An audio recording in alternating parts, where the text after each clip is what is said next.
Hey, this is Alan Fenstermaker here, and before we get kicked off with our season finale, I want to do one last episode.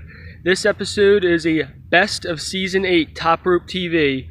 So, before we get kicked off with reliving the memories of season 8 on Top Rope TV, a brief word from our sponsor.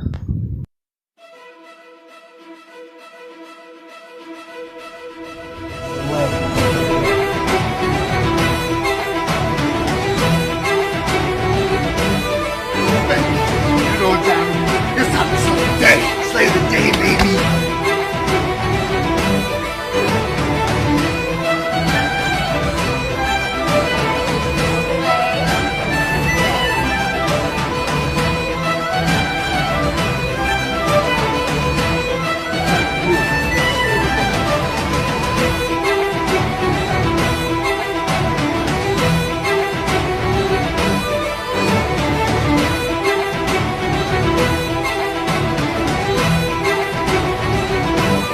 Dragon Slayer Warrior Wear. Slay the day.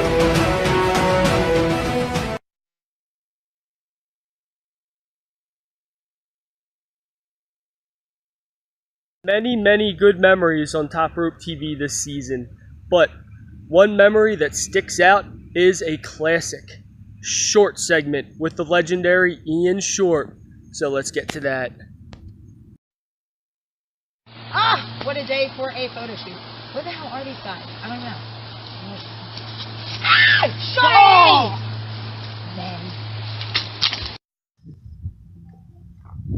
Man. Another memorable interview we had on Top Rope TV was when we covered the ECWA Super 8 tournament. So without further ado, let's get to some of those interviews with the ECWA Super 8 tournament. This is Marvelous Mike Dalton at the ECWA Super 8 tournament, and tonight I have a special guest, ECW alumni, Chubby Motherfucking Dudley. Welcome. Absolutely. Motherfucking Dudley. Say it right. Motherfucking Dudley. There you go. I just want to say, what's it been like since ECW's been going? What have you been doing with yourself these days? I've been staying away from the wrestling business until like the last 6 months. I've actually didn't watch or follow or anything to do with wrestling the last 16, 17 years. And I just started recently doing commentary for Liberty All-Star Wrestling, my old company. My old business partner, Frank Nemoli, restarted a few years ago and asked me to come back and do commentary. So doing commentary, back in the business here and there, getting some bookings, doing some conventions and stuff, and coming out and seeing some faces, seeing some great matches here like we did tonight, Super 8. So, yeah, having good times, back in the biz. It's like, that's that old thing from The Godfather. Just when you think you're out, they pull you back in. So I heard you have this new radio thing going on. Could you please let the fans know what's going on with that? Well, new, it's not new. It's going on 7 years. So I do a show called Totally Driven Radio. Google us. We're on, what are we on? Blog Talk Radio, Spreaker, Stitcher, Google Play, iTunes, Spotify. We're everywhere. Totally Driven Radio. I do a live show every Thursday night from 8 to 11. We do a lot of celebrity interviews and entertainment talk and real life talk. And then I do a full music show that's called TDR Rocks, which is just completely music interviews. Ladies and gentlemen, you heard it first from Chubby Motherfucking Dudley. Let me hear it again. Chubby Motherfucking Dudley. There you go. Some enthusiasm, some life, some oomph, some charisma. I think he just went extreme on my ass. And by the way, this is Marvelous Mike Dalton. Thanks for tuning in to Top Rope TV.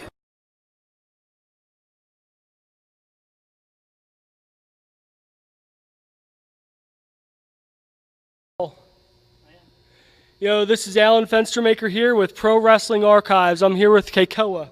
Aloha.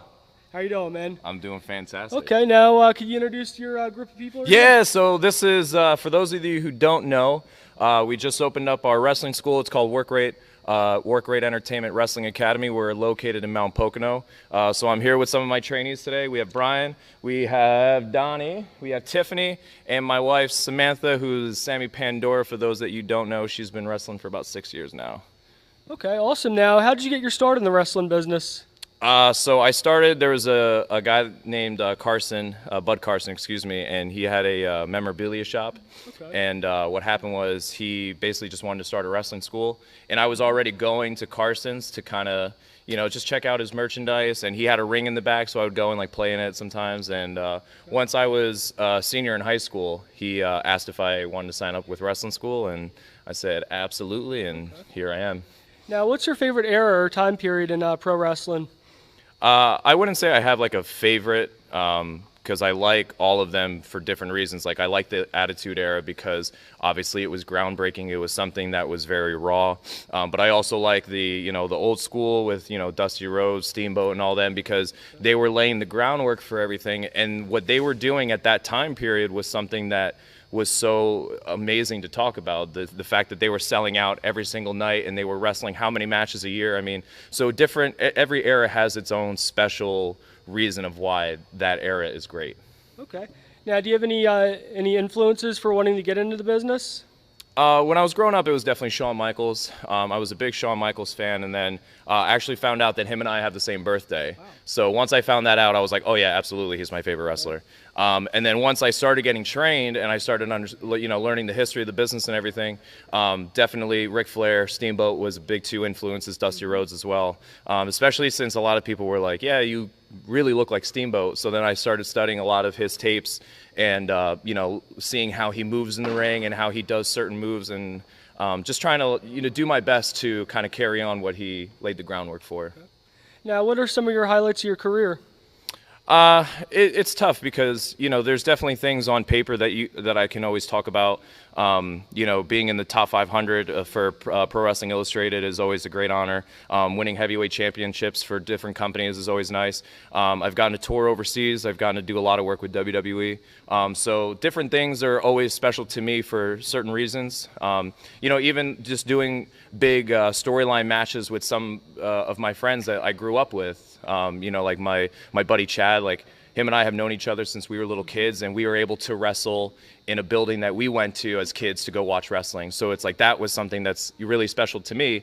So even though some things might not be always on paper that you see of, those are some things that I'm really passionate about and some things that I always hold dear. Okay.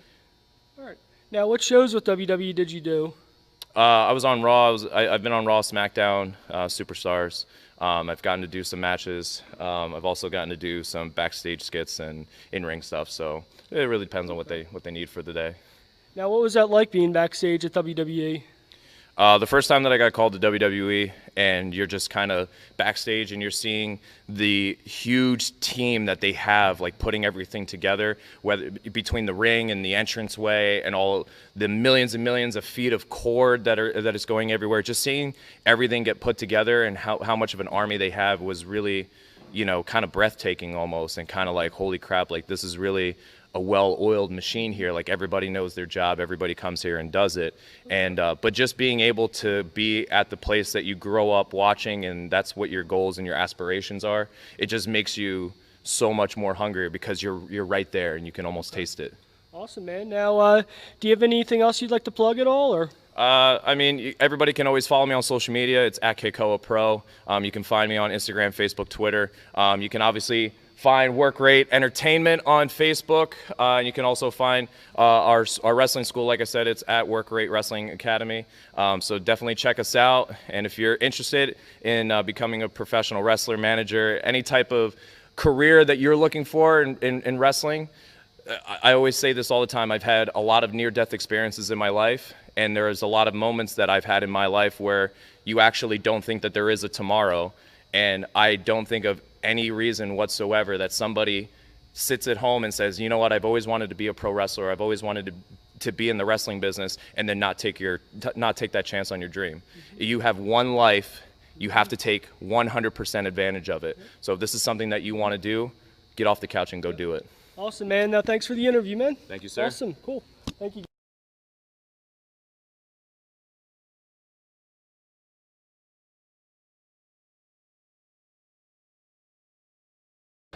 This is Marvelous Mike Dalton at the ECWA Super 8 tournament. And with me tonight, I got the son of legendary wrestler Gerald Briscoe. Ladies and gentlemen, Wes Briscoe. It's a pleasure to have you here. Man, thanks for having me on the show. Yeah, it's an honor. I just wanted to know what your thoughts on the tournament tonight. Man, I thought the tournament went really well. I loved the support from everyone from Philly. The tournament turned out really well, and everyone went out there and busted their ass and gave it 110%, and that's all you can ask for the Super 8. What are your future plans after the tournament? A couple talks with AEW, maybe go back with WWE. There's a couple of things that are up in the air. Wow. Any future plans for West Briscoe? Man, the future plans is just to keep busting my ass and hopefully keep making all my fans and everyone proud, and hopefully making my dad proud, and better off making my uncle proud, Mr. Jack Briscoe. I love you, baby. Ladies and gentlemen, this has been Top Rope TV, and I'm Marvelous Mike Dalton. Thanks for tuning in.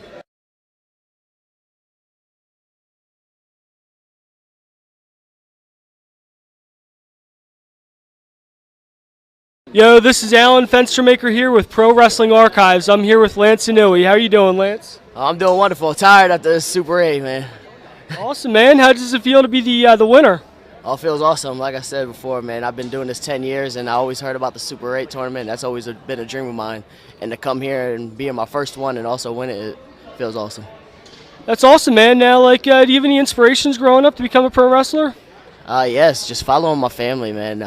I grew up traveling with my dad. My dad used to roll me around on his suitcase when he traveled to Raw, SmackDown, or not even SmackDown because there was no SmackDown, but just all the pay-per-views. He'd just bring me on his suitcase, and ever since then, I knew it was something I wanted to do, but I honestly never wanted to do it. I always was a baseball player.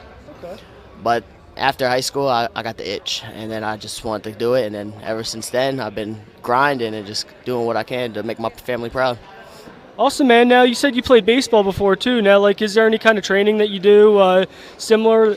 How would you compare baseball to pro wrestling, your training? Man, training is completely different. To train to be a wrestler, man, you got to expect to get hit by a car every single time you hit that mat, because they say your first time taking a bump feels like you're getting hit by a car that's going 35 miles an hour, and your body's just not made for it. Baseball is a whole different story, just conditioning-wise. So. Okay. Now, what was your favorite era or time period in pro wrestling history? It has to be the Attitude Era, just because how much different things were. It was more. It was entertaining, but it was also aggressive. There was always these savages. There's all these different characters. It wasn't a spot fest. It was just everyone had their own persona. Third generation, my father is Head Shrinker Samu, and my grandfather is Alpha, the Wild Samoan. My cousins are the Usos, Roman Reigns. The Rock is my second cousin. Umaga, Yokozuna, it's just my whole family. And there's even younger guys. There's my cousin who's still independent, who's killing it, Jacob Fatu, which is Tonga Kid's son. And then Sefa, he's Rikishi and the Usos' younger brother. So we're just going, grinding, and keeping the family lineage going. Okay. Now, what are some of the highlights of your career? One of my favorite highlights was, I forget what year, but it was in March. It might have been 2016. I brought my grandfather out of retirement, and it was me, my father, my grandfather, and my uncles, Manu and L.A. Smooth. We did a 10-man tag, so that was a privilege. 3 generations in one ring. So that was always one of my biggest accomplishments in professional wrestling. Outside of that, being able to tag with my father up and down the East Coast, especially with the Head Shrinkers, and being on WWE a few times. And I also have a WWE tryout coming up for the 3rd time. So hopefully it goes. They say 3rd time's the charm. So let's find out. Now, what was it like in the WWE when you had your experience there? Man, WWE is being there. It's like home. Every time I go on the road with them, just doing extra work or tryout, it feels like that's where I'm supposed to be. So I'm not going to stop trying. If I don't make it, I don't make it. But I'm still going to grind and perform in front of everyone, all up and down the East Coast, West Coast, all over the world, because it's something I love to do. But WWE, man, that's just one place I would love to be. Awesome, man. Now, thanks again for doing this interview, and good luck to you, man. Thank you.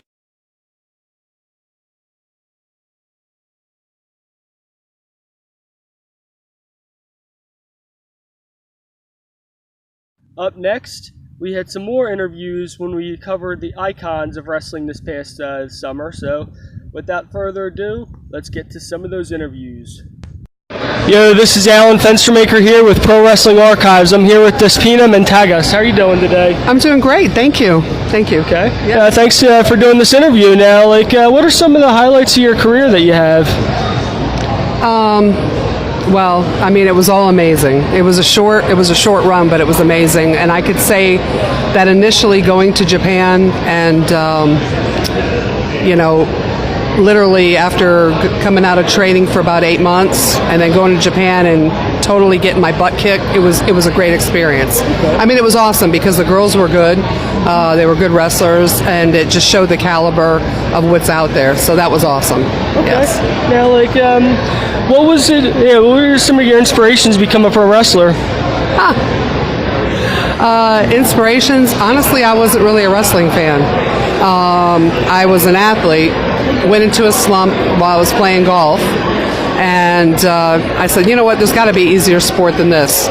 So the sport that I chose was wrestling, and it was one of the hardest things I ever did. I mean, the training was, 2 times a day,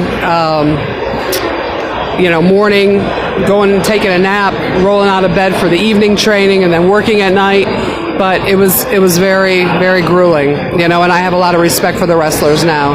Yes. Now, do you have any, what do you think of the women's division these days with the whole women's revolution coming up? I think it's amazing. I mean, women are good workers. They're good wrestlers, and they deserve to have, all the publicity and, just be pushed in the business, because I remember back in the day I would have matches with, for example, I would work for Bob Geigel in Kansas City, and I was wrestling with Debbie Combs, and we would out-wrestle the guys. They would be so mad at us that they would have to follow our matches. So, not that we were so great, but we did good. We had good matches and bad matches, but we did really good sometimes. So I think the girls, as long as they're trained properly, I think, it's awesome what's going on. Yeah, the exposure. And I got to say one more thing. Another good experience was in Kansas City, Kansas, in a dressing room. That's where I met my husband, Tarzan Goto. So out of that, we're not married now, but still, out of that, I have 3 wonderful sons, and that was the best thing, Yeah. And now, what was that like raising sons and also being in the wrestling business? I know with all the traveling involved. Well, I actually lived in Japan for the 7 years that I was raising my children, and I wrestled a little bit for FMW, and then I went to the all-girls wrestling organization, and I said, I want to work, and they said, first of all, aren't you married? How old are you? And don't you have children? So the message was loud and clear: stay home and take care of your family, and that's pretty much what I did, And I worked a little bit here and there. My ex-husband and I, we had the first mixed tag match in Japan, so it was awesome. Yeah. Now, how would you describe your experience in Japan overall? Oh my God, I loved it. It was awesome. It was the people are fabulous. The food was awesome. I loved everything about it. It taught me a lot. Yeah, and I also learned the friends that I had. Even though they were Japanese and I'm American, it was we didn't have many differences. We were very similar in the way that we thought, about raising our children and about marriage and everything. So it was a good experience. Yeah, it was great. Now, any advice would you give to anybody trying to get into the wrestling business these days on what you would recommend? I would say just, if you have a dream, follow your dream, follow your heart, never give up. And then sometimes when the road changes, or just say you hit a brick wall, don't be discouraged. Give it up for a minute, turn around and walk the other direction. You might have 3, 4, 5, 100 doors that open for you. So that's what I would say. Yeah, so don't give up. Anything else you'd like to add at all, or? I just, thank you for having me, and I'm just happy to be here. I haven't done anything with wrestling in 35 years. Actually, it was 34 years a year ago that I went to the CAC convention because Malaya was able to raise funds to bring all the girls in, and that was amazing, you know. So it inspired me for many things. So I'm working on things now. Social media is one. I'm an auntie, so you know that stuff kind of makes me nervous, but I want to get out there. Is it all done? Oh, so yeah, and I just want to get out there and you know start doing something to promote, to help basically the veterans of the business that weren't treated so well by Moolah. Let's finish with that, because that was a horrible thing the way that she was, but that's just the entertainment world and people take advantage of, you know, their talent. Yeah, so yeah, that's pretty much it. I'm just trying to, you know, like I said, get out there. I really want to write a book like most people do, but you know, and I have my own ideas about it, so we'll see where it goes. Yeah, definitely look forward to reading your book now. Like, when are you expecting to release that? I've just been, typing notes in here, typing notes on my phone. So it's a process, you know, I got to raise funds so I can have the time to go do the things I want to do to reach the people I want to reach. I mean, I know I could do it on the phone, but I have some really good ideas. So if everything falls into place maybe within a year. So, you know, it's even finding the right people that will help me to understand that, you know? So it's a process. I mean, Rome wasn't built in a day, and it's something I think that really honestly God planted a seed with me with the CAC convention. A lot of really good ideas. They're all on paper. A year later, I really haven't done anything with it, but it's time. It's time to rock and roll. I think by being at these events, I was at one last week too, after a year of being at the CAC, and I think just being here, it sparks a flame even more to see how people.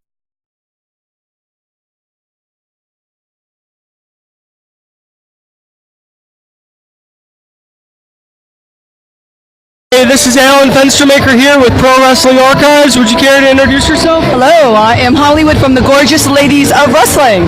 Awesome. The original Gorgeous Ladies of Wrestling. We don't want to get it mixed up with Glow Netflix. Okay. Now, what do you think with the whole women's revolution in wrestling these days? I think it's wonderful. First off, I always think if you didn't have Gorgeous Ladies of Wrestling, you may not have that. And we never can forget our legends, you know, the Moolahs and Penny Banners. So I always give thanks to the legends that were before us. But I think that they're doing a fabulous job. Their athleticism is better. It's really good. Now, what do you think of the direction that wrestling is going in these days? I'm not a huge fan, so you're asking me a question, I'm being honest, but what I see is these girls are such athletes. I think it's going in the right direction, and I'm loving to see that we're seeing different heights and different weights and different physiques, and so that to me is really important, that it's not all TNA looking. Okay. So that I love. Yeah. Okay. Now, what gave you the inspiration to get started in wrestling? Oh boy, so that's a long time ago. There's going to be a big panel, but I'll tell you quickly, it was just an interview, audition. I went down to this. I was not a wrestler. None of the girls were. David McLean was there asking us, this show's going to be about women's wrestling. Who's interested? Raised my hand, went in. Mondo Guerrero was my trainer, was April's trainer. And they picked 12 of us. We did a pilot and did our show. Okay. Yep.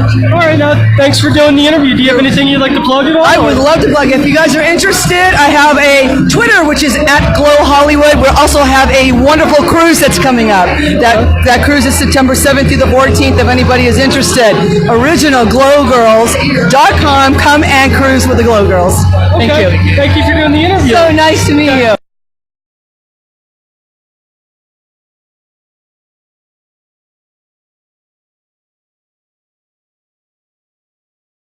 Alan Fenstermaker here with Pro Wrestling Archives. I'm here with the People's Tramp, Felicia Rose. How are you doing today, Felicia? I'm good. Clearly care about what I look like more than anything else, obviously. How are you today? Yeah, doing pretty good, and you look great, by the way. Oh, thanks. I feel like it's just hot in here, you know? Awesome. Now, how'd you get your start in the wrestling business? I accidentally did. So I held up a sign that said something naughty, and it accidentally got attention. And then I just kind of kept going with it, and then eventually one of my friends was like, hey, you should manage. And I was like, okay, I'll try it. And now it's been a year. Okay. Now, who all have you managed?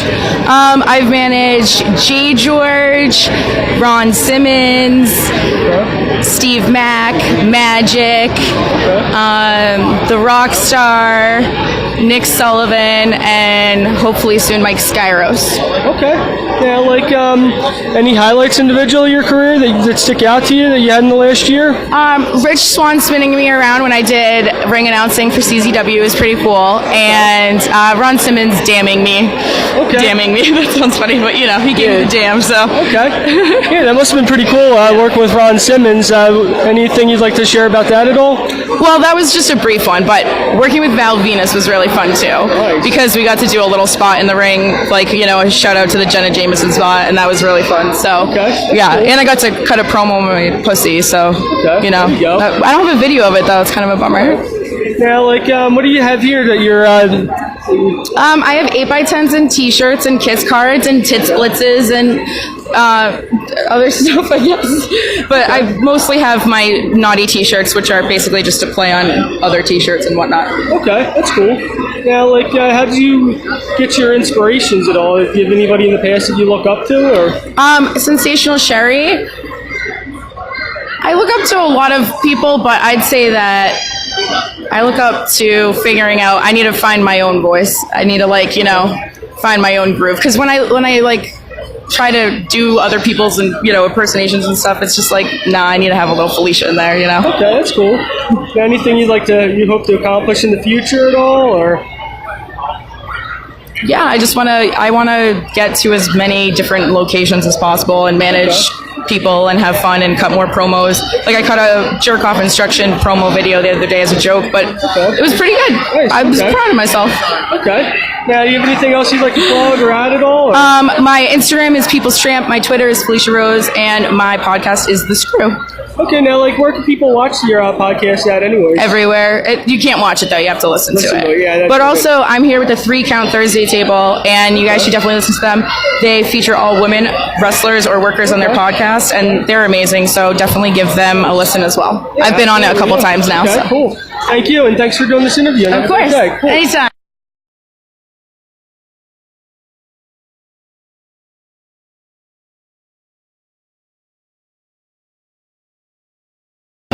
Yo, this is Alan Fenstermaker here with Pro Wrestling Archives. I'm here with Melina. How are you doing today, Melina? I'm doing great, Okay. Now, can you tell the fans right here, like, what made you decide you wanted to get into the wrestling business? Oh my goodness. Well, I always loved wrestling, but the thing is I never thought I could actually do it, so it wasn't something I planned to. So I just I kind of fell into it. So I always watched it, but the plan was to be like in the medical field.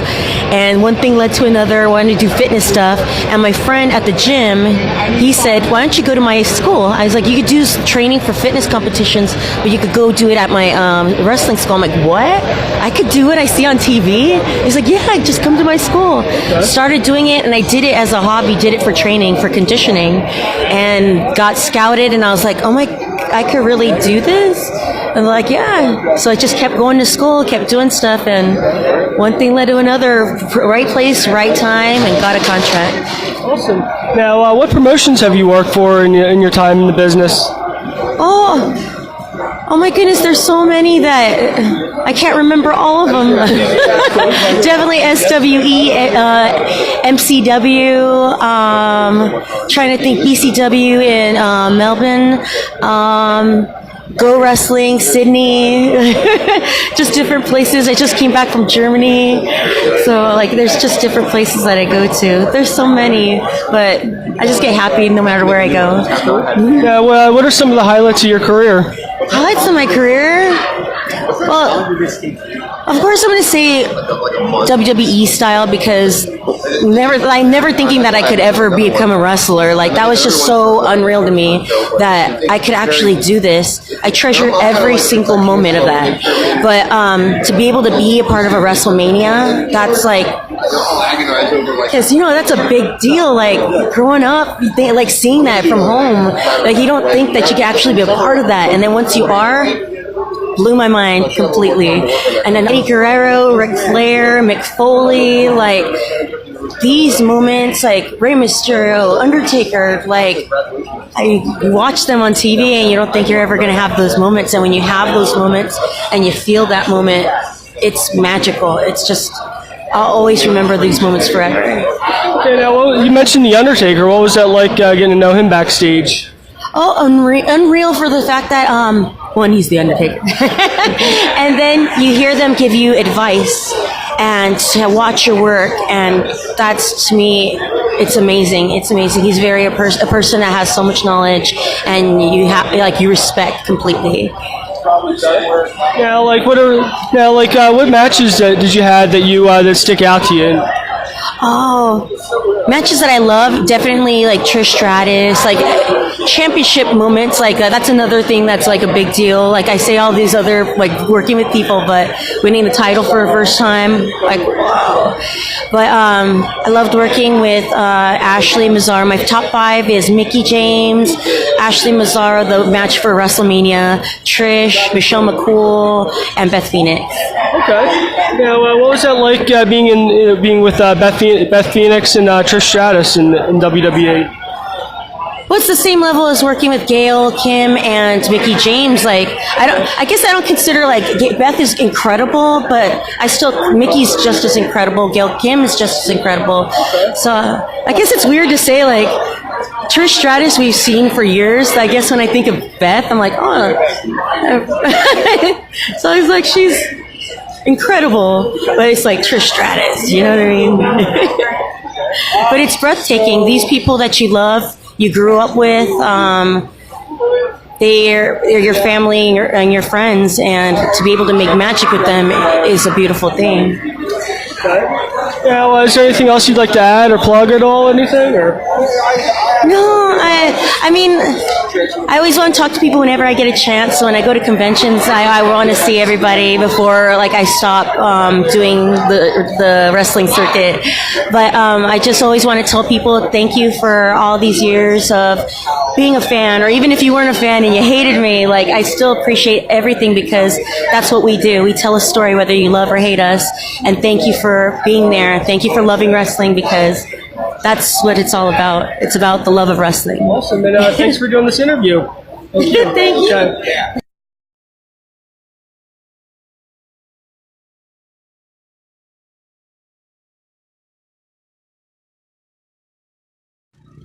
Now, who can forget when we covered MLW?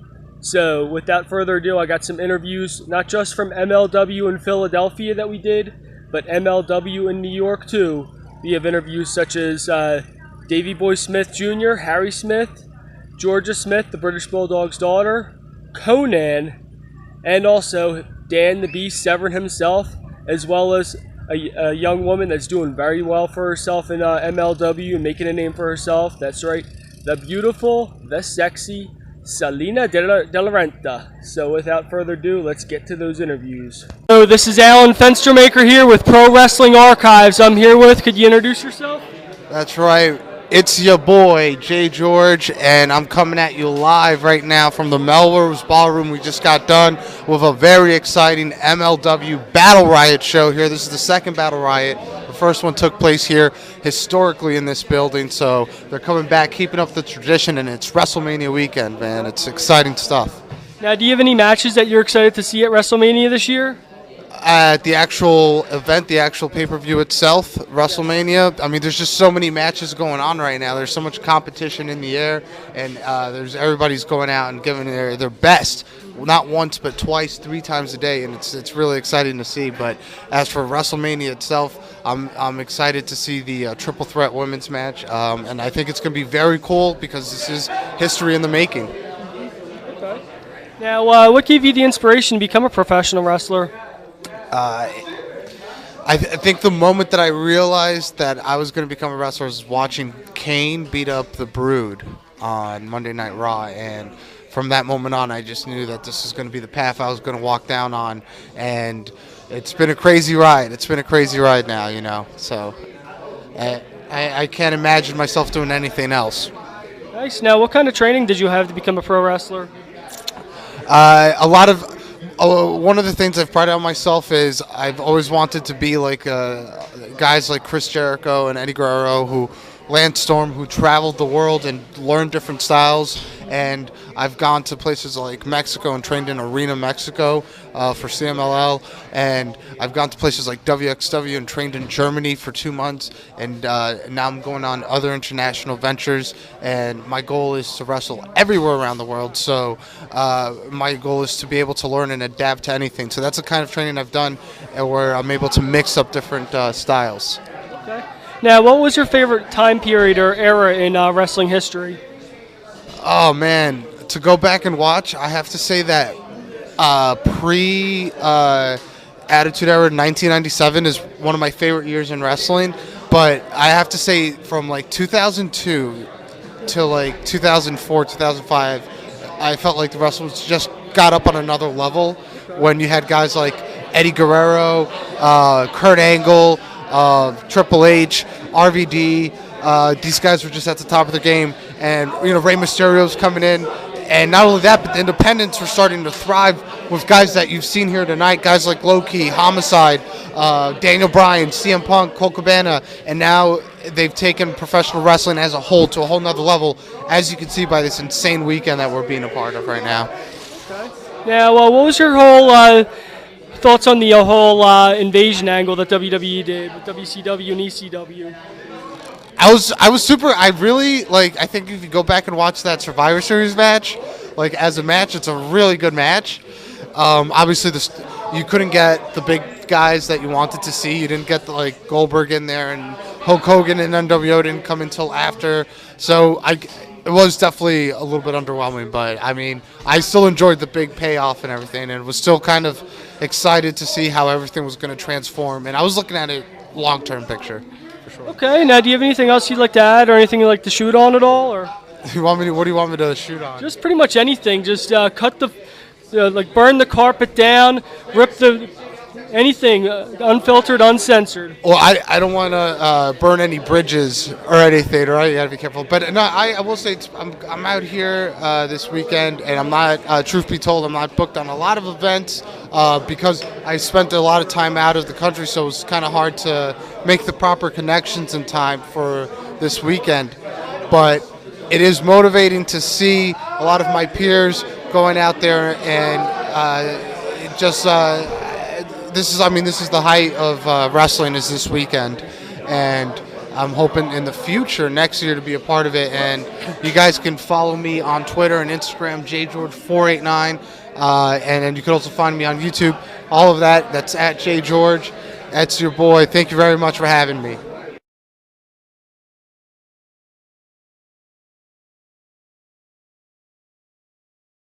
I'm here with Georgia, the British Bulldog's daughter. How are you doing today, Georgia? I'm very good. I'm very cold here, but I'm very good, thank you. Now, you came all the way up here from Tampa, Florida, too. How do you feel about that? Temperature shocked. I think my my skin's gotten thinner or something. But yeah, I'm definitely not used to this cold weather. But I'm really liking it here in Philadelphia, and I'm at the original ECW arena, which is super cool.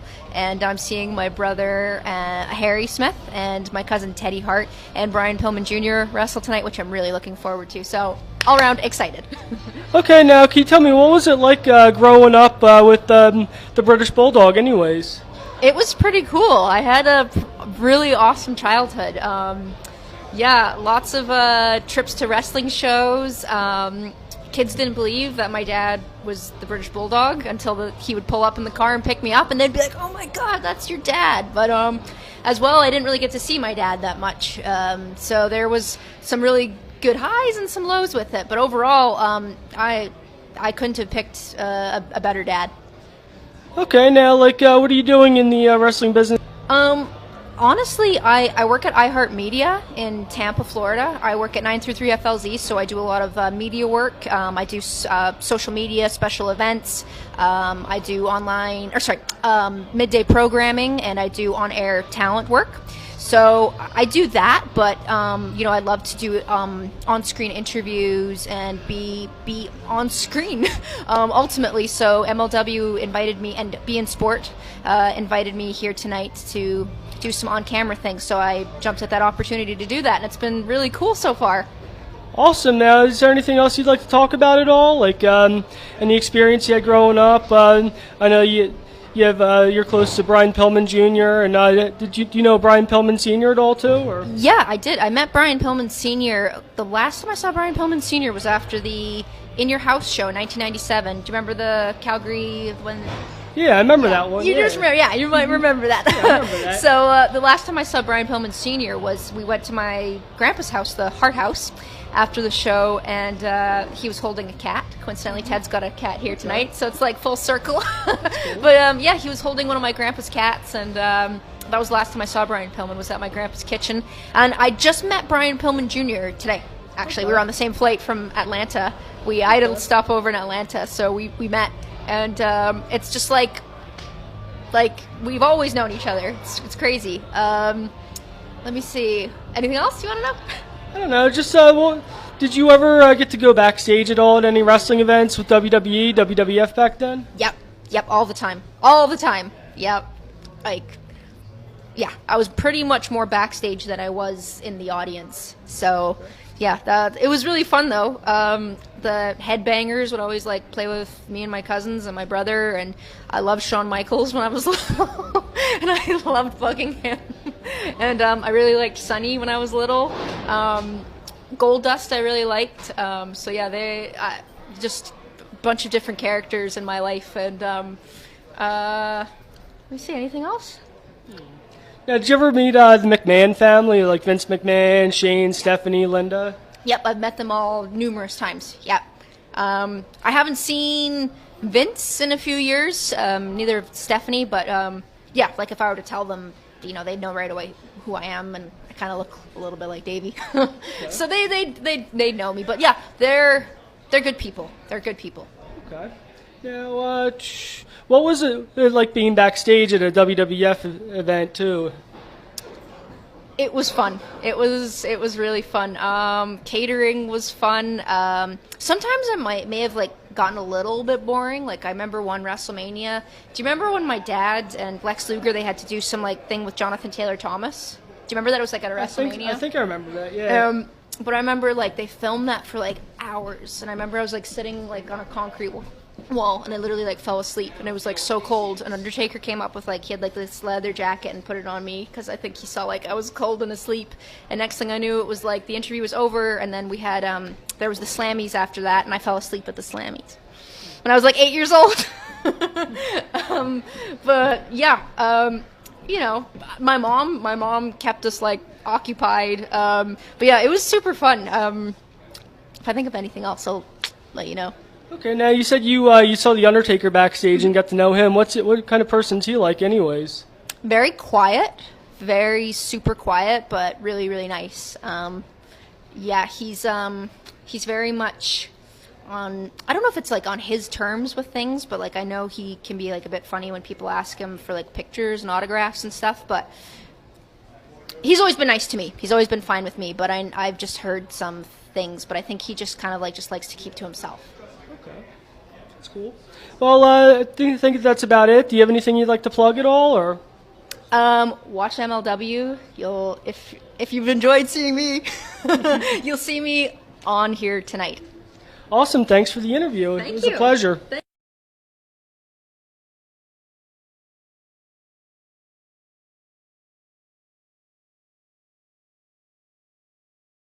This is Alan Fenstermaker here with Pro Wrestling Archives. I'm here with Salina de la Renta. I got you. Okay.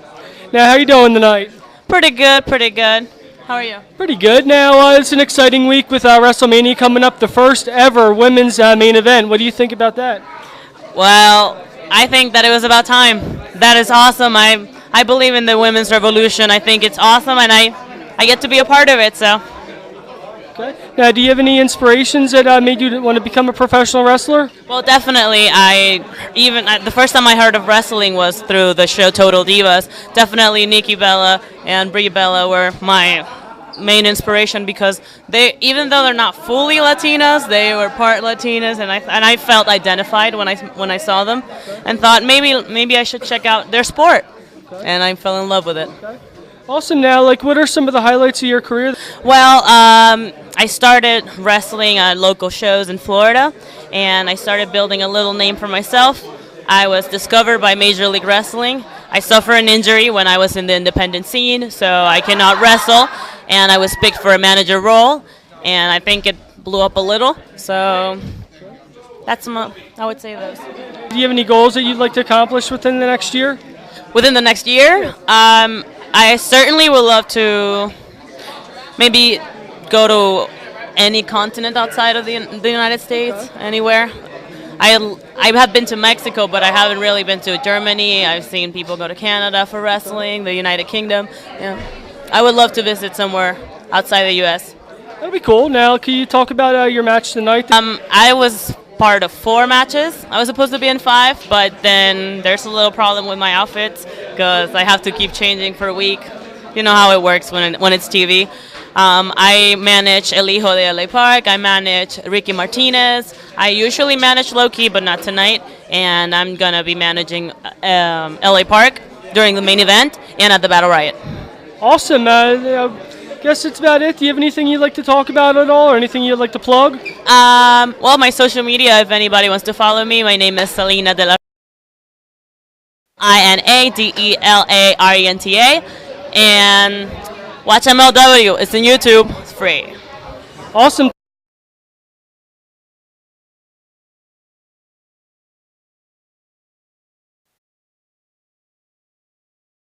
My name is Rick Reinhardt, and I'm here with Conan here at the MLW show in Queens, New York. And it's an honor to interview you, Conan. All right, what's up? So I just wanted to ask you a couple questions. How were you brought into the NWO situation in WCW in the 90s?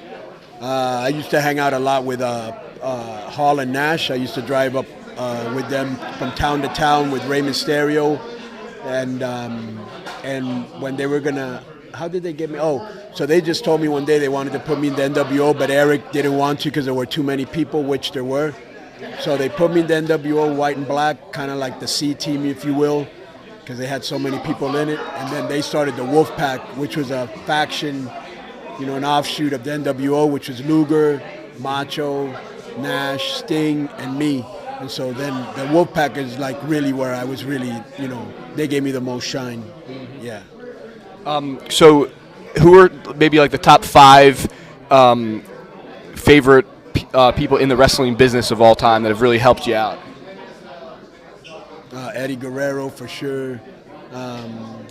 This guy Super Astro, who's one of my teachers. Rey Mysterio Sr., who's one of my teachers. Negro Casas, who's a legend in Mexico. And when I got to United States, I think Nash, Hall, and X-Pac really helped me out a lot because I didn't know the American psychology or even how to work American style. So they helped me on American style. Jericho helped me a lot too. Yeah. Wow.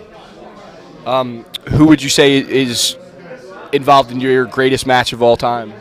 I don't know what that would be. I've been in a lot of good ones and a lot of bad ones, but some of the best matches that I could remember are the ones I made the most money in. With this guy in Mexico called Perro Aguayo, another guy called Cien Caras. But I think I had a lot of great matches with Eddie Guerrero when we first broke into the business in Ciudad Juarez in Mexico. Some of that shit is on YouTube, really cool shit we were doing back then. Anytime you wrestle with or against Rey Mysterio or Chris Benoit or Psychosis, that was always a great match. Or Jericho, that was always a great match. Disco Inferno, I had a lot of good matches with. Scott Hall was fun to work with, yeah. Any really good ECW stories that you want to share? ECW, I can't remember one off the top of my head, but this is an ECW story. So Paulie had asked me, he was like, hey man, I heard that Eddie Guerrero and Love Machine are a really good tag team. I go, yeah, they won the Tag Team Observer Tag Team of the Year. That's how good they are. He goes, I'm thinking of bringing him into ECW.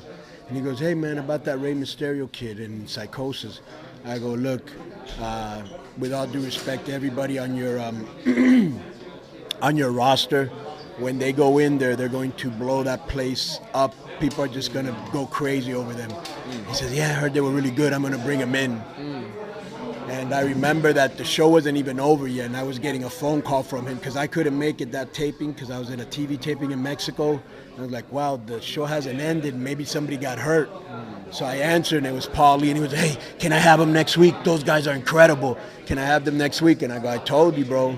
And yeah, you know, and that's that infamous match where Rey Mysterio and Psychosis debuted, and just fucking, it's on YouTube, you know what I'm saying? They just lit it up. Man, it just gave me chills just even thinking about that. I mean, that was a really interesting time period for pro wrestling, too, like that 95, 96 era when everybody was kind of starting to surpass WWF with some of the stuff they were doing. What was it about those times that made wrestling so special? I don't know, we were just living in a different time as a society. We weren't as politically correct. I think the bad guy was now the good guy. You know, like if you went to see the movie Heat, you liked Al Pacino, but you also liked Robert De Niro. Everything was changing. Grunge music was coming in. Gangster rap was very popular. It was a different time, and the fans were really wilder. And and just Paul Lee was so way ahead of his time. You know, what you were watching on ECW, you weren't watching anything remotely that, you know, even close to being that edgy. Not to mention the soundtrack he was using was incredible, because he had everybody from Alice in Chains, 9 Inch Nails, Ice Cube. I mean, his shit was really eclectic, yeah. Wow. Well, I think that concludes the interview. Thank you, Konnan. I really appreciate it. I want to thank you. Much success.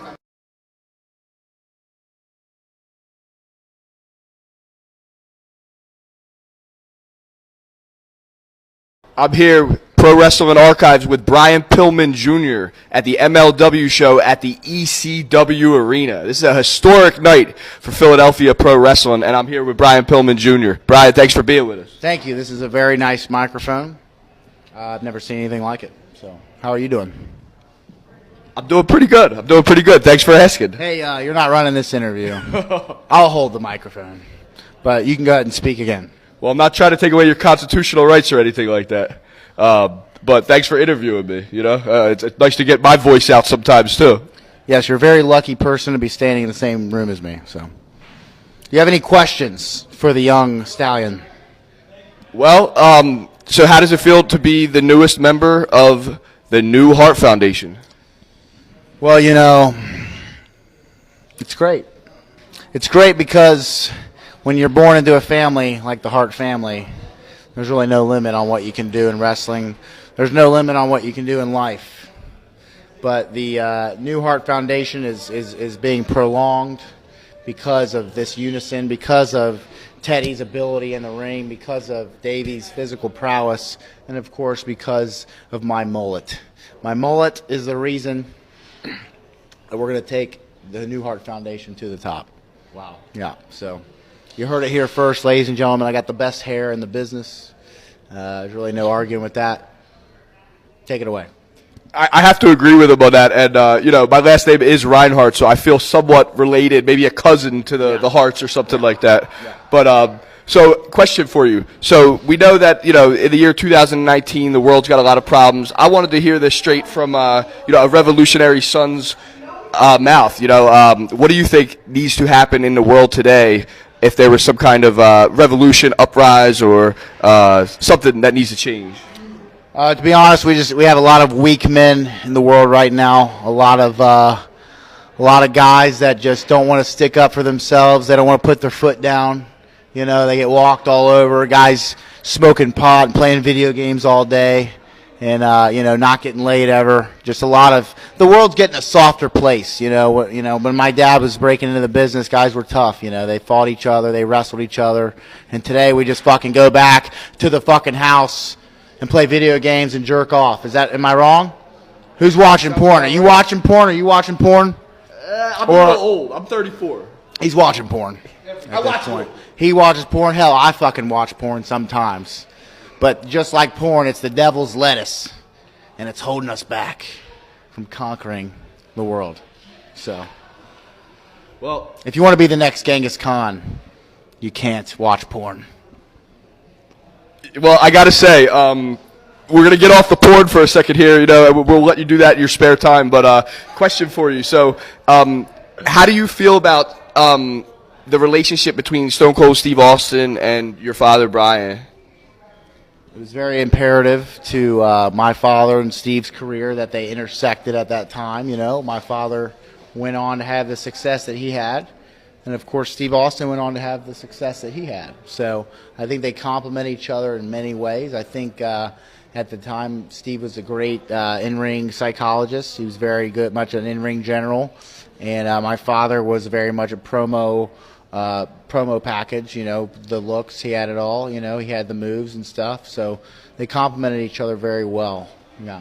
Yeah, I thought it was very interesting how when Steve was really getting over, you know, that was at the height of him and Brian's feud. So I don't know if Brian always gets enough credit in all that.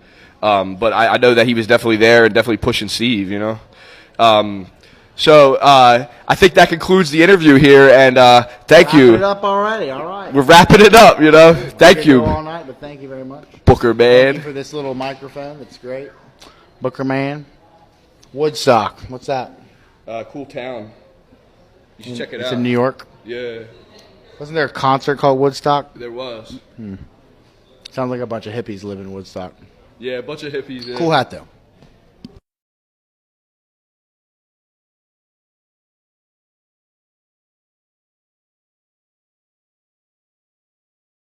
This is Alan Fenstermaker here with Pro Wrestling Archives, and I'm here with Dan the Beast Severin. How are you doing today, Dan? Alan, that's just another day in the life of, you know. Listen, man, I got some questions. It's an honor to be interviewing you, and let's start off with this.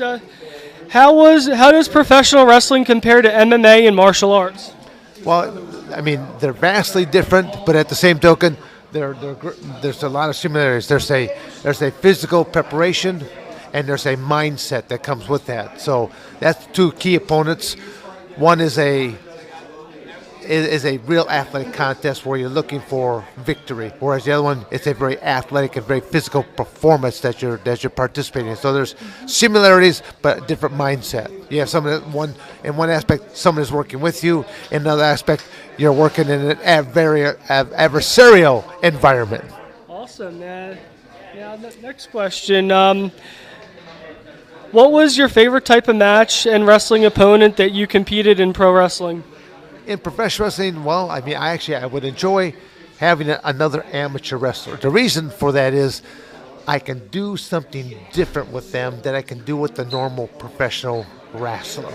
They're a little bit more limited as to what they can do down on the ground, and there's certain ways that they tie up all the time that if I have an amateur wrestler, I can do different things with. So I always look forward to that. Okay. Now the next one. Oh, bless you. Now, what was it like being managed by Jim Cornette? Well, it was surprising to see him here tonight. And I mean, Jim's been involved, probably 3-4 different times in my life. Where I mean, he was a major factor. You know, having the NWA strap put on me in the first place, that was done on his promotion, Smoky Mountain Wrestling. Okay. So, you know, to have that belt put on to me, and you know, again, the responsibility that comes with that as well. And then when I signed with the WWF, you know, now known as WWE, he was there, and he was battling with the creative team, and a lot of times on my behalf. He goes, "You got the greatest thing in the world. You've got an actual professional wrestler who can wrestle." And Jim was always at my back and had my best interest. So I really appreciate, you know, and I even managed me in one of his last professional wrestling management techniques. Yeah, that's what I was saying at the beginning there. Yeah. Okay. Now, what was it like to compete in both the WWF and UFC at the same time, and how did you pull that off?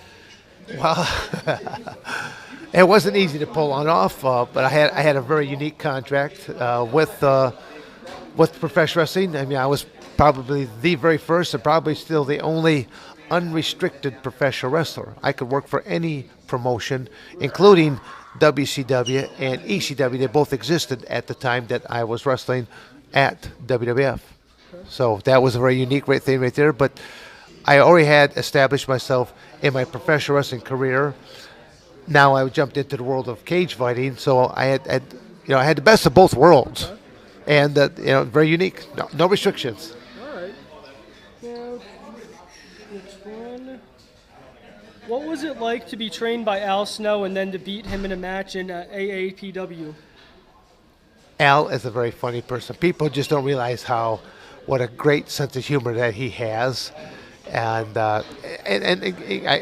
he has been underutilized. He's a great talent that can do a lot of great things. I mean, the man can wrestle with a broomstick and make the broomstick look good in the process. And literally, my very first professional wrestling match was against Al underneath the proverbial hood in disguise. And but at the same token, that was a very strange match because it was in the Lima Correctional Facility.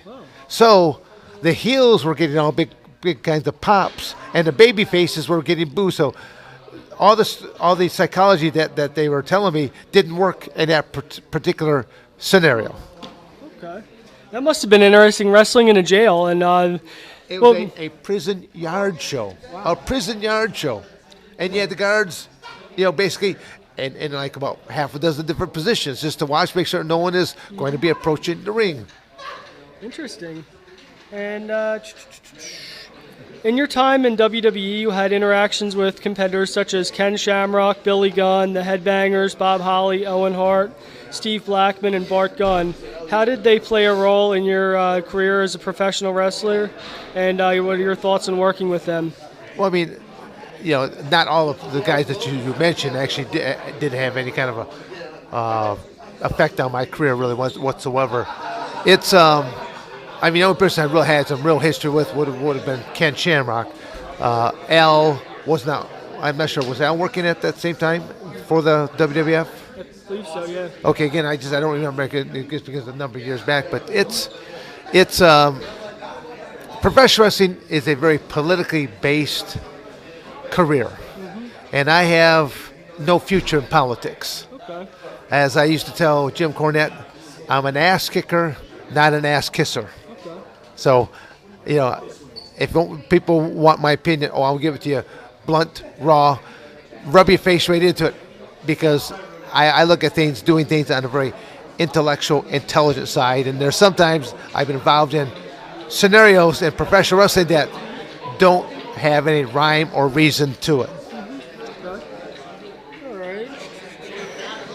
Now, your character was mainly portrayed as a heel when you were in WWE. Now, what did you think about being a heel? I really don't think it was portrayed as a heel. It's kind of like even when I go out here tonight, I'm really more or less viewed as that serious competitor. I mean, I come out there in basically the same type of garb that I wore in the Ultimate Fighting Championship. So, black trunks and usually black boots of some sorts, a sweaty gray T-shirt. See, a lot of people always say, well, why do you always wear a T-shirt? I go, obviously you were never involved in collegiate athletics. In collegiate athletics, you are issued a set of grays. And I used to rate my workouts by how many sweaty shirts I finished out a practice with. Standard is 2. On a really good day, 3. And I'm not talking just a little bit. I'm talking about saturation that you can wring it on out. Amateur wrestling classes, and give me like amateur wrestling practices, I would typically lose anywhere between 8 and 12 pounds in a 2 to 2.5 hour workout. Now you think about that. That's a lot of body weight to be losing. And I'm drinking still. Now, last one. What did you think of Brock Lesnar and his PED usage in the UFC? Well, I mean, you can look at whether it's Brock or half a dozen other guys that pop for the same type of stuff. What I don't like is the fact that some people have been given free rides or passes when others are not. Take bodybuilding, for example. There's 2 levels of bodybuilding. There's the amateur level that you're not supposed to be using stuff, but if just you read the fine print, It's usually you had to be clean within the last 3 or 4 months. But on the pro bodybuilder side, you can use anything and everything. And the pros make the amateurs look like 98-pound weaklings. Now, professional wrestling has the highest death rate of all professions, and a lot of it is due to chemical cocktails. I always tell people that I've had 2 careers. I've already outlived 6 of my cage fighting opponents, and I think right around 30 of my professional wrestling partners. And none of them are as old as me, but it's called lifestyle choices. None of us are going to get out of the game of life alive, but how long did you stay in the game and how much fun did you have along the way? Interesting. Now, like, before we wrap up, do you have anything you'd like to shoot on at all? No, not really. I mean, I'm good. I'm good with life. I mean, it's just, I've got a book out that's known as The Realest Guy in the Room, and that sets it all right there. Okay, now, like, where could you find that book in case people want to buy it at all? Right now, the best thing is simply just to go to my website at dansevern.com. And they're even going to have a hard time finding that because you're welcome. It's under some construction right now. It's being revamped into a much more modern-looking product.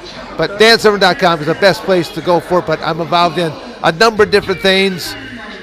I probably... Del Secchi ought to be contacting me for being one of the most interesting men in the world because of the variety of things I am involved with, and a lot of it is things that will help a great deal of individuals.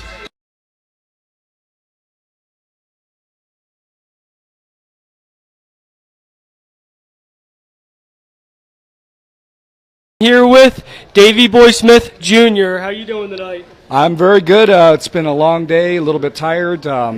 Had a show for New Japan the past couple nights, flew from LA to North Carolina and then MLW today, so it's been a busy day. Awesome, man. Now, what are some of the highlights of your career that you got? Well, I had one tonight, just won the MLW Tag Team Championship along with Teddy Hart, the New Hart Foundation. It's been a really, really awesome experience being with MLW so far, and Teddy and I, we're signed now to MLW exclusively, so you're going to see a lot more of the New Hart Foundation. I'm very, very excited about it. Awesome, man. Now, what was it like growing up with Davey Boy Smith Sr., your father? You know what? It was a great experience. Unfortunately, my father was away. He was on the road a lot. But, growing up in the Hart House, training in the Hart Dungeon, was certainly an awesome experience. I wouldn't have traded it for the world. Do you have any memories backstage at all? Yeah, I remember I used to play backstage with all the guys. Bam Bam Bigelow, he taught me how to use a yo-yo, which I can sort of do now. I was always good friends with the Nasty Boys, still am. Okay. Of course, my uncle Brett and Owen, Bart Gunn, Steve Blackman, they were good friends of my father's too, and I got to know them a little bit also. Yeah, how long have you been in the business for by yourself, anyways? Since I got out of the wound, I think. It was the MLW Tag Team Championship. Won the WWE Tag Team Championship, New Japan Pro Wrestling Tag Team Championship. I've won some submission grappling championships for Naga and Expert Super Heavyweight Division, which is all holds legal submission wrestling, grappling. Won the Billy Robinson Classic in Super Heavyweight Division, pins and submissions. Those are all great highlights and accliments to my career. Awesome, man. Thanks again for doing this interview. Thank you. Okay. Cool, man. Awesome.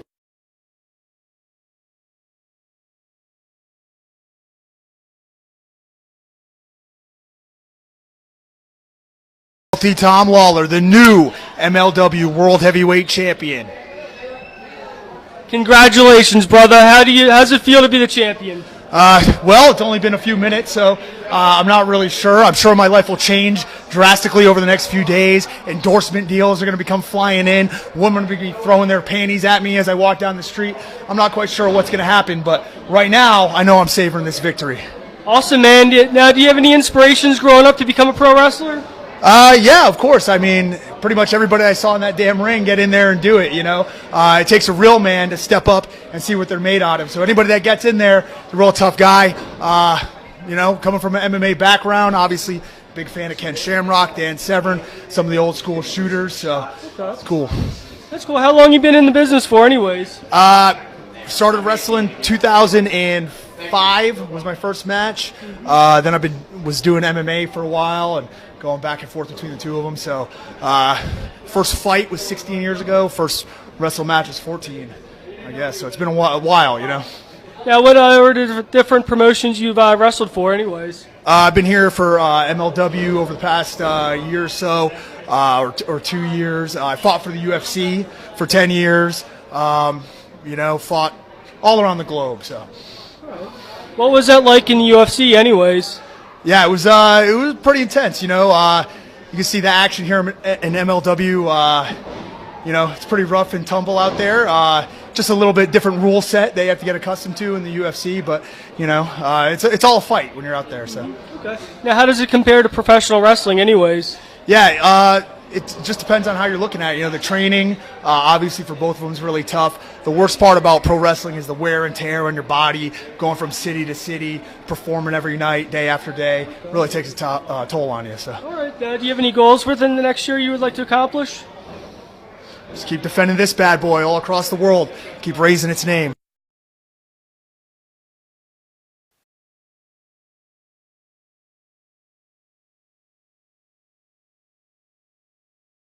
This is Marvelous Mike Dalton here, and along with me, MLW superstar Rich Swann. First of all, I want to know what your thoughts are on tonight's match that you had tonight. You know, I had 2 matches tonight. One, well, they both were taped for TV. My first match was against Lance Inouye, and I tell you what, I've known Lance Inouye since the beginning of my career, and I tell you now, he's probably one of the most fierce wrestlers that you ever, you know, would see. You know, like, this guy chops harder than half the people I've ever been chopped by in my life, and that's a shoot, guys. I've been chopped by Don Fuji, Mochizuki, Kenta Kobashi. I've been chopped by a lot of freaking legends, guys. And I tell you now, Lance Inouye, that boy can hit. Hey, what's up? What's up, Daddy? Oh, you know I'm going to the party. I'm not sure. The person who is taking people to the party is Jordan Oliver. Hey, who is young, dumb, and broke, by the way. But yeah. Hey, Jordan Oliver and them, they downstairs. I think they probably got room for 2 more. Yeah. Hey, we just lit out here, Philadelphia. Today is Teddy Hart's birthday. Just won the tag team championships for MLW. MLW middleweight champion. He's a double champ out this piece, man. Dude, it's been a crazy night, man. I'd say so myself. I was wondering, why did you freak out earlier? What was going on? Man, I tell you what, my second match, what I was getting to, I wrestled Ace Austin, and that's another kid, 22 years old. The future is bright for him. And tonight he beat me. He beat me, you know, in the ref size. Literally, the ref counted 1, 2. He saw my shoulder was up, and then he hit the mat one more time and said, "Ring the bell." That was a load of crap. That was crazy. And that's why I freaked out. And, you know, I grew up in this building. CZW, that's where I started, in this damn building. John Zandig just telling people, hey, this is what you need to do to survive. And tonight, it was on some BS, though. You know what? I don't blame you, because let me tell you, if that happened to me, I'd probably freak out too. Yeah. Well, I want to say it's an honor and a pleasure to have you on here tonight. Man, thank you for having me on Top Rope. Absolutely. This is Marvelous Mike Dalton. Thank you for tuning in.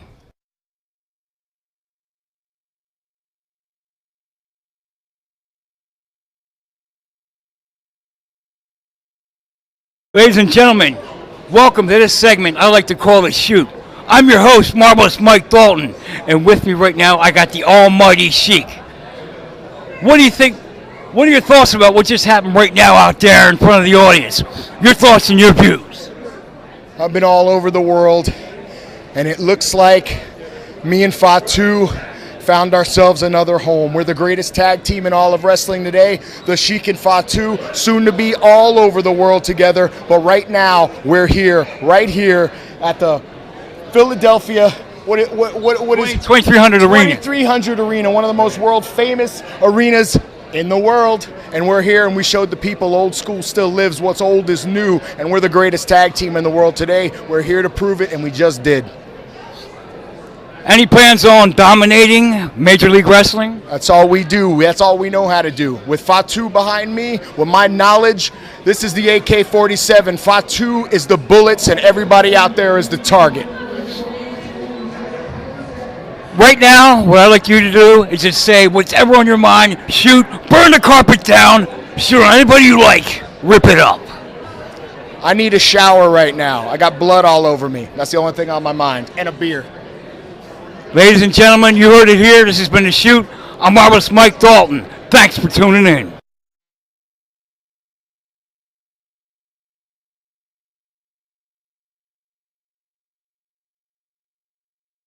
The Bruiser Brody Cup. One interview that I did of this phenomenal young athlete that's definitely making a name for himself, Philly Mike Swanson. So let's get right to that interview. Yo, this is Shameless O'Reilly here with another O'Reilly exclusive. I'm here with Philly Mike Swanson, baby. Awesome, man. Now, how long you been wrestling for? About a year now. Cool, man. Yeah, where'd you train with, anyways? I started my training with the Chikara Wrestle Factory, right here in Philadelphia, Pennsylvania. Oh, nice. Now, do you have any inspirations for wanting to become a pro wrestler? Yeah, I love wrestling my entire life, so it's always been there. I've always wanted to do it. But Mike Quackenbush, my trainer, is the guy who really motivated me, really set me push to do it. All right, now, what kind of training did you do to stay in shape for the ring, anyways? You just running a lot at the gym, lifting as much as I can. Just trying to stay best cardiovascular condition, best to handle myself in the ring, Yeah. Now, what's your favorite era in wrestling history, anyways? Everybody says the Attitude Era. I feel like that's the go-to era. But I think right now the boom in wrestling is bigger than ever. I think the buzz about wrestling it's bigger than ever. The indie scene is bigger than ever, that's for sure. The WWE is bigger than ever. I think right now, in this moment, wrestling is bigger than ever. Now, do you have any favorite wrestlers today? I've always been hard to narrow it down to favorites, but Shawn Michaels is up there as one of the best. AJ Styles. Like I said, my trainer, Mike Quackenbush, he's up there. Ophidian the Cobra, just to name a few. But it's hard for me to choose just one favorite, Now, do you have any goals you'd like to accomplish at all? Right now, just living the dream, living the life of a wrestler is best things ever happened to me this last year. My main goal right now is to be able to wrestle in the ECW arena because Mike Swanson, that's what my name is after, Swanson Street, where the ECW arena is. So right now, that's my main goal, I'd say, the ECW arena. Now, do you have any memories of ECW? Because I know there's tons of awesome memories with ECW growing up in the old school days. Oh yeah, the best days. My favorite ECW memory, that's another one. It's hard to choose. Anything with Rob Van Dam. Rob Van Dam, always so exciting to watch, always the man. And the Dudley boys, the original Dudleys, when there was a bunch of them, Big Dick Dudley, all that, awesome. I love that. Yeah, man. All right, now do you have anything else you'd like to add? No, what's your match anyway tonight? I'm in the Battle Royal tonight, the pre-show Battle Royal. Got to pay your dues, got to work your way up. I'm in it to win it. I'm not just because I'm in a Battle Royal doesn't mean I'm just going to sit around. I'm in it to win it, that's for sure. All right, now what's your strategy going into the Battle Royal anyway? Yes, stay low to the ground, hold on to the bottom rope if I have to. They got to throw me over. I'm a small guy. I'm easily able to throw over. So I got to stay low, stay grounded, see what I can do, So. Yeah, do you have any social media you'd like to plug at all? Or? My Twitter is @Philly Swanson. My Instagram is @Philly Mike Swanson. And you can find me on Facebook, Philly Mike Swanson. Pretty easy, pretty simple. All right, thanks for the interview and good luck tonight, you, bro. Appreciate cool, it. Man. Thank you. Awesome.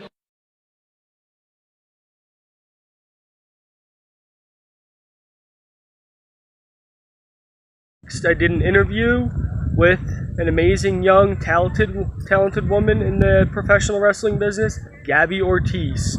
So without further ado, let's get right back to that episode.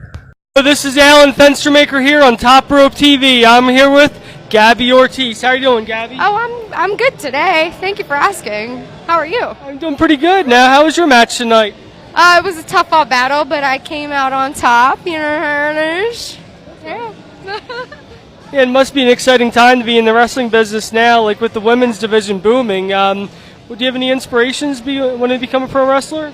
Yeah, so I really always looked at AJ Lee's matches because we're like the same size. So like I take a lot of like what she did and I apply it because it was very effective when she was in WWE. So I feel like, because we have similar body types, that I'll be able to use her stuff. And I always, of course, I loved Lita and Trish Stratus, all those girls from the Attitude Era that basically paved the way for us. Okay. Yeah. Now, do you have a specific favorite time period in wrestling? I think right now is where it's at. I think when we're going to look back in about 10, 15 years, we're going to look at this time in pro wrestling as the best, especially for the indies. Okay. Yeah. All right. Now, what kind of training in particular did you do? Yeah, so I trained at the world-famous Monster Factory in Paulsboro, New Jersey, and now I currently train with Cheeseburger from ROH at the Worldwide Dojo in Bristol, PA. Okay. Yeah. Now, what's it like training with ROH? You're learning from the best of the best, so that's how it is. It's just, you're always learning something. Even when you think you got something, there's always something more to learn, so that's, yeah. Yeah, do you have any highlights of your career so far? Oh my God, yeah. So just today is the 2-year anniversary of when I debuted at Korakuen Hall in Japan, and I won my debut there. So that was 2 years today. Yeah, it's probably the biggest highlight. Yeah. Now, what was that like wrestling in Japan? It was scary as hell. It was very scary because it was very, very new. I still consider myself pretty new, but I was particularly new when I went to Japan. But it was a great experience overall. I look back on it very fondly. Okay. Now, do you have anything you'd like to plug or add at all or anything? Well, at the moment, you can just follow me on all my social medias. I am at GABBITY on Twitter and Instagram, and you can find me at Gabby Ortiz on Facebook. Awesome. Now, thanks again for doing the interview. Thank you, Top Rope.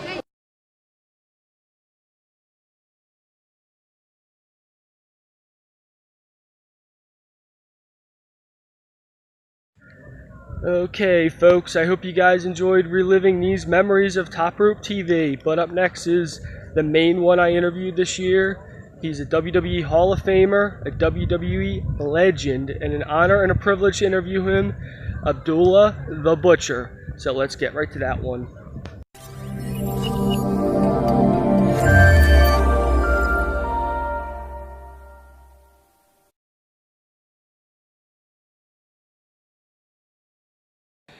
Yo, this is Shameless O'Reilly right here with Top Rope TV's O'Reilly exclusive. I'm here with Abdullah the Butcher. How are you doing today, Abdullah? Very good, sir. It's a pleasure to have you on the show, and it's a pleasure to have someone from the WWE Hall of Fame. Could you tell the wrestling fans? Wait a minute. You have a lot of good wrestlers here. You got a lot of top wrestlers, top guys, big guys. Okay. In the wrestling business, it's got to be like a carnival or a circus. Mm-hmm. You can't have the same guys with muscles and stuff. You understand? Okay. And if you ask Bobby Fulton, he will tell you, Stan Hansen, okay, they got some good big guys here working. Okay. And they're professionals. Mm-hmm. You could take all these guys here to Tokyo, San Juan, Puerto Rico, all over Australia and everything, mm-hmm, and they could draw a lot of money. Okay. Yep. Right, now, how'd you get your start in the wrestling business anyways? How did I get my start? I was teaching a karate for Bert Ruby, and Jack Britton was the main one who got me into the business. Okay. Him and Gino Brito. Mm-hmm. Yep. All right. Now, do you have any inspirations that got you into the business at all? Well, I knew this guy, I don't want to say it, but Bobby Fulton, you know what I mean? We've been friends for many, many, many years. And I used to look at him wrestle and stuff like that, and I liked the way he wrestled. He had a partner and stuff like that. He's been to Japan with me many times, and that's it. Do you have any memorable matches at all in your career that stick out to you? I had a lot of matches with Bruiser Brody, The real Sheik, you understand? Andre the Giant, Hulk Hogan, all of them. I wrestled everybody. I've been in the business 50-something years. Okay. All right. Now, what advice would you give to somebody that's just coming into the wrestling business, that's learning? Well, the guys who they got here now, in my opinion, Bobby, would you just holler out something? These are good top guys here. You could take them any place and draw money with them. You got big guys. Every time you go to a wrestling match, you see what? You see guys doing the same thing, same routine, same bumps, same everything, right? Yeah. And it's different now. Yeah. How do you like? What would you say? Like you think about the wrestling business now, like with WWE and the indie circuit. Look, I don't talk about none of the boys who are in the business. They're trying to make a living. You understand? Okay. But the guys, what I see here, and Stan Hansen said the same thing, Eddie said the same thing, and Bobby Fulton said the same thing. These guys here, you can take any place and draw money with them because they look good. All right. Okay. Now, do you have anything else you'd like to add at all? Like, what have you been doing lately with yourself? Well, I'm waiting to get my hip replacement. I'm getting ready to go to Tokyo on February the 16th. I'm going to retire over there, and with Giant Bob, who's been dead for 25 years. No, 20 years. And I'm going to retire over there. But as soon as I get my hip done, I'll be back. Okay. Now, you're going to have any final matches at all, or? Yeah. Okay. What do you think? I'm on my way out? Huh? If Bobby Fulton can keep going, why can't I keep going? If Stan Hansen can keep going, why can't I keep going? Absolutely, more power to you, bro. I've been following you forever, and honestly, like I look up to you. I look up to you. Tell the truth. I look up to you. I know you could do it. You could do anything that you put your mind to. I'm going to. But all these guys who are here, all these guys who are here, and even this man here, he's seen a lot of guys. But you big guys here, believe me when I tell you this, you guys can go any place because you know how to produce and you're not doing the same thing over and over and over. And that's it. Okay. Yeah, it was a pleasure to have you on the show. And Me and Stan Hansen, maybe Bobby Fulton, and this little guy here, you understand? Yeah. He used to be my manager, and the doctor here, Stan Hansen. We're going to see if we can get these guys into Japan. Yeah, that would be cool, man. Yeah, if they get into Japan, then they won't know how to act to be like Bobby Fulton and Abdullah the Butcher and Stan Hansen. Awesome, and man. this guy. Yeah, definitely. Come here. Yeah, come on in, man. Come here. Come on in. Come on, Bobby, come in there. Come on in. We don't bite. Come on. Come on, Bruiser Barbara. Brody's wife, come on in here. Yeah. Okay. You know what? This is the only lady who brings a few books to sell. And she sells out real fast. And I said, where's the rest of your books at? You know what she says? Oh, I didn't bring that many, right? And I started looking around. I said, you know, Brody's someplace around here. Saying Abdullah, tell her something. Right? So that's it. Awesome, man. Thanks for joining us on the show, man. Much respect. Yeah. You're good. Yeah, thanks, bro. Yeah, man. See this here, you're good. Yeah, man. Huh? You like that? Don't you like Yeah, pain? man. I love Yeah. pain. Yeah, I So love it. Eddie, come here, Eddie. Come here. Come here, Eddie. This guy here, this is Eddie. Fast Eddie, Puerto Rico. Puerto How's it Rico. going, bro? All right, bro. Good, man. He was the promoter over there. He's got a lot of tapes. He's got a lot of everything. Okay. And this guy is really in. He do, I think. Good. Awesome. Big guys, come here. Let me say something to you. These guys look good, don't they? They look great. You guys produce. When I say produce, you understand? You guys got some heavy shit. You understand? If you keep doing it, but you got to go to different areas. Yes, sir. See what I mean? So if I can, if you can give some pictures, addresses. Yes, sir. I'm leaving for Tokyo on February the 16th. take them there and pass them out. If Thank you you got so a tape, much. if you got a tape, I can give it to those guys over there. Because I'm a retirer in Japan. I've been there 50 years. Awesome. I'm 78. I'd love to go back there with you too. I remember we went to the place and there was he had an open bar. We went in there and they said Abdullah doesn't have a tab in here. You guys all night, and then when he got ready to leave, he does his own thing. All of a sudden he disappears. And the waitress came over to me and she said, "You were with Mr. Abdullah the rest of the evening. You don't have to worry about, there is no tab. Enjoy yourself. You're a guest of Mr. Abdullah." But the best one, listen to this here, the best one. I was in there eating a Kobe beef steak. Stay here. I was eating a Kobe beef steak, right? And the mafia guys, they paid for my, thing. It's $350. So JJ, he comes in, right? And he sits down. He says, "Oh, that steak's good." And I'm looking at the menu, and I'm looking at steaks, and the most expensive steak on the menu was like 3,000 yen. And I looked at Abdullah. Abdullah had a steak hanging off the plate. I said, "Well, this must be the 3,000 yen steak." So instead of saying, "I'll take that," I said, "I'll have what Mr. Abdullah is having." So they brought out a steak like his hanging off the plate, and a few minutes later they brought me the bill. It was like 12,000 yen, like $400. Wow. You know what he done? What? He looked at me like this. You got me. Wow. He said, "You got me." Yep. And I then never forgot it. what he done? He took did it to myself. He took the bill and went like this.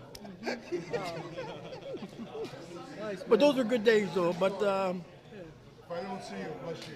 all right, sir. Take care of yourself. Be careful. All right, you got it. These guys here, and you know it. Yeah. These guys produce. Did you see the guy take the fork Yeah, I saw it. in his head? Yeah, it was good. Pretty. Yeah, it was. The people were going crazy. Yeah. If he'd have been any place, they'd have went insane for what he done, sticking the fork in his head. This guy here is great. Okay. All right. Bobby Fulton. Where's my manager? Dylan. You want to say something or what? You say something, bro? This guy right here, every Hall of Fame. If it is a Hall of Fame, this guy right here is in it. I'm just saying, one of the greatest of all time. It's the truth. But that's why he gives me a hard time, and I don't want to say nothing bad about him. But one day, I got to whoop his ass. Thank you. Thank you, brother. Anything else you want? No, that was great, man. Thank you. Get the fork out, Butcher. Get the fork. It's in your jacket. Yeah. Get your fork. Stab him. Get your fork. These guys here, Bobby Fulton, Stan Hansen, and myself, we're going to try to get these guys in Japan. Okay. Because these guys are good. You understand? Because they don't do the same bullshit. They look good, real good. Gentlemen. Thank you, sir. I'd like to see you. You guys got it? Cool. Take care. And that was Abdullah the Butcher, a true legend in the wrestling business. And truly, it was an honor and a privilege for me to get to interview him.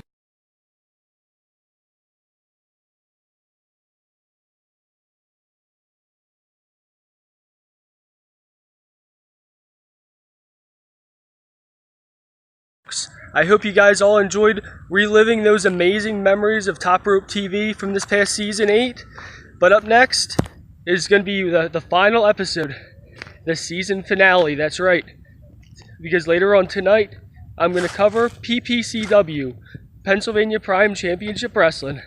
So until the season finale of Top Rope TV later on tonight, keep your wrestling in a headlock. This is Alan Fenstermaker signing off on Top Rope TV. Peace.